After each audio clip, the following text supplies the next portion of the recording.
एक जंगल के तालाब में दो मछलियां और एक मेंढक साथ रहा करते थे। मछलियों को अपनी बुद्धि पर बड़ा घमंड नहीं करता था। फिर भी तीनों आपस में बहुत अच्छे दोस्त थे। तीनों इकट्ठे तालाब में एक साथ घूमा करते और हमेशा साथ रहते। जब भी कोई संकट आता तो तीनों साथ मिलकर लड़ते। एक दिन नदी के किनारे एक मछुआरा जा रहा था। उसने देखा कि तालाब मछलियों से भरा हुआ है। मछुआरों ने कहा, मैं कल सुबह यहाँ आऊंगा और बहुत सारी मछलियाँ पकड़ कर ले जाऊंगा। मेंढक ने मछुआरे की सारी बातें सुन वह तालाब में मौजूद सभी की जान बचाने के लिए अपने दोस्तों के पास गया। उसने मछलियों को मछुआरों की सारी बात बताई। एक मछली ने कहा, उन्हें अपनी जान बचाने के लिए कुछ करना चाहिए। दूसरी मछली कहने लगी, हम मछुआरों के डर से अपने पूर्वजों की जगह छोड़कर नहीं जा सकते हैं। दोनों ने फिर कहा, हमें डरने की जरूरत नहीं है, हमारे पास इतनी बुद्धि है कि हम अपना बचाव कर सकते हैं। मेंढक ने कहा, मुझे पास में मौजूद एक तालाब के बारे में पता है जो इसी तालाब से जुड़ा है। उसने तालाब के अन्य जीवों को भी साथ चलने को कहा, लेकिन कोई भी मेंढक के साथ जाने को तैयार नहीं था, क्योंकि सभी को उन दोनों मछलियों पर भरोसा था कि वो उन सब की जान बचा लेंगी।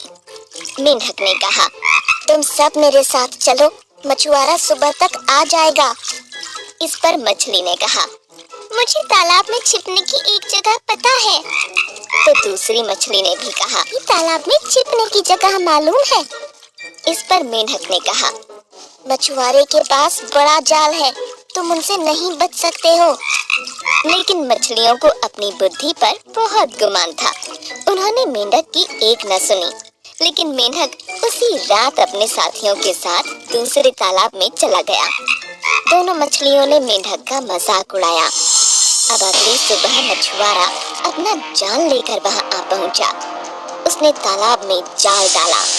तालाब के सभी जीव अपनी जान बचाने के लिए भागने लगे, लेकिन मछुआरे के पास बड़ा जाल था, जिस कारण कोई भी बचकर नहीं जा सका। जाल में बहुत सारी मछलियां पकड़ी गईं। उन दोनों मछलियों ने भी अपनी जान बचाने की बहुत कोशिश की, लेकिन उन्हें भी मछुआरे ने पकड़ ही लिया। जब उन्हें तालाब से बाहर लाया गया, तब तक दोनों की मौत हो चुकी थी।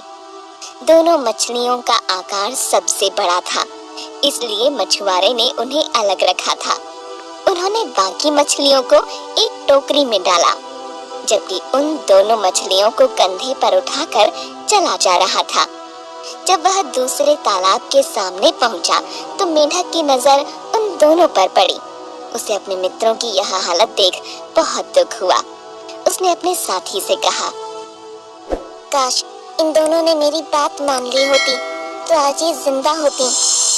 तो दोस्तों, इस कहानी से हमें यह समझ आता है कि कभी भी अपनी बुद्धि पर घमंड नहीं करना चाहिए। एक दिन यही घमंड जानलेवा साबित हो सकता है।